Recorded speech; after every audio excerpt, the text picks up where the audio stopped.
চলার পথে আমাদের নানা সময় বিভিন্ন ধরনের দুর্ঘটনার সম্মুখীন হতে হয়। এ ধরনের দুর্ঘটনার ফলে আমাদের নানা রকমের ক্ষতির সম্মুখীন হতে হয়। এর ভিতরে একটা কমন সমস্যা হচ্ছে দাঁতে আঘাত লাগা, দাঁত খুলে পড়ে যাওয়া।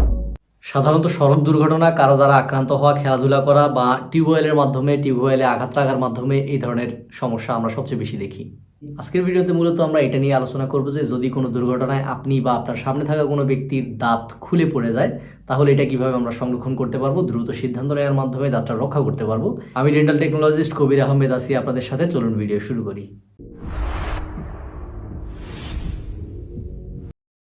প্রথমেই আপনাকে যেটা করতে হবে সেটা হচ্ছে যে দাঁতটা পড়ে গেছে ওই দাঁতটা দ্রুত খুঁজে বের করা এবং এটা সংরক্ষণের ব্যবস্থা করা।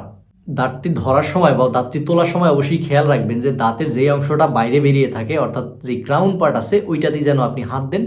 এটার যে নিচের অংশ আছে যেটা আপনার গামের ভিতরে থাকে বা আপনার হাড়ের ভিতরে লাগানো থাকে, এই অংশে আপনি হাত দিবেন না।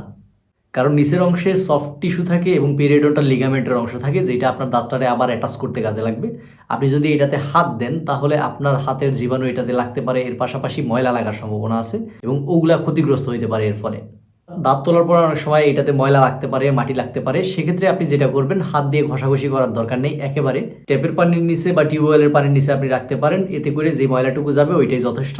দুর্ঘটনায় আক্রান্ত ব্যক্তির যদি ব্লিডিং বন্ধ না হয় তাহলে আপনি একটা স্টেরিলাইজ গজ বা তুলা ওইখানে দিতে পারেন।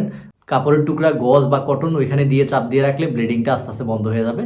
নর্মালি আধা ঘন্টা মতন সময় লাগে, আধা ঘন্টার ভিতরে রক্ত পড়া বন্ধ হয়ে যায়। দুর্ঘটনার জায়গা থেকে ডেন্টিস্টের চেম্বার যদি দূরে হয় তাহলে অবশ্যই দাঁতটা সংরক্ষণের ব্যবস্থা করতে হবে। এর জন্য বেশ কয়েকটা মেথড আছে, বেশ কয়েকটা পদ্ধতি আছে।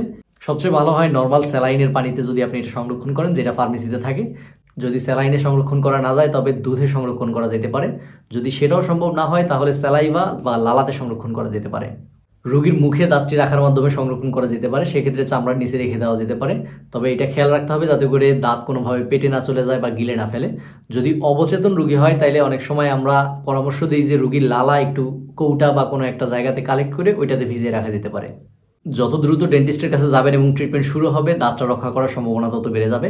দাঁতটা যাতে ড্রাই না থাকে, শুকনো না থাকে, এটা আপনার খেয়াল রাখতে হবে। এই জন্যই আমরা বললাম যে স্যালাইভা, দুধ অথবা স্যালাইন পানিতে এটা সংরক্ষণ করতে হবে। দুর্ঘটনা পরবর্তী সময়ে আপনি দ্রুত সিদ্ধান্ত নিতে পারলে আপনার দাঁতটা রক্ষা করা সম্ভব হবে। আপনি যখন ডেন্টিস্টের কাছে পৌঁছাবেন উনি ওনার ট্রিটমেন্ট প্রসিডিওর শুরু করবে। এটা বিভিন্ন রকম হতে পারে আপনার দাঁতের কন্ডিশন বুঝে। অনেক সময় দাঁতের ভিতরে যে শিরাটা আছে শিরাটা বের করে নিতে হয়, ওইখানে আর্টিফিশিয়াল শিরা দিয়ে এটা আস্তে করে চাপ দিয়ে ওইখানে লাগাই দেওয়া হয়। দাঁতটা নড়ে কিনা এটা আপনার চেক করার প্রয়োজন নাই। দাঁতটা যখন এখানে সেট করা হবে, অনেকে আছে কৌতূহলের বশে এখানে হাত দেয় দাঁত ঠিক আছে কিনা এটা চেক করে।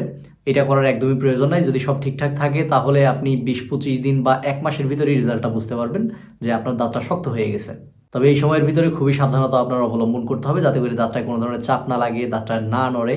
ডেন্টিস্ট অবশ্যই এটার একটা ব্যবস্থা করে দিতে পারে। অনেক সময় এখানে ওয়্যার পরানোর মাধ্যমে এটারে শক্ত রাখা হয়, পাশের দাঁতের সাথে একটা সাপোর্ট দেওয়া হয় যাতে করে একটাতে চাপ না লাগে। তবে ব্যক্তি সচেতনতাও খুবই গুরুত্বপূর্ণ, এই বিষয়টা আপনার মাথায় রাখতে হবে। নিজে সচেতন হয়ে এবং অন্যকে সচেতন করেই দেখা হবে অন্য কোনো ভিডিওতে। আসসালামু আলাইকুম।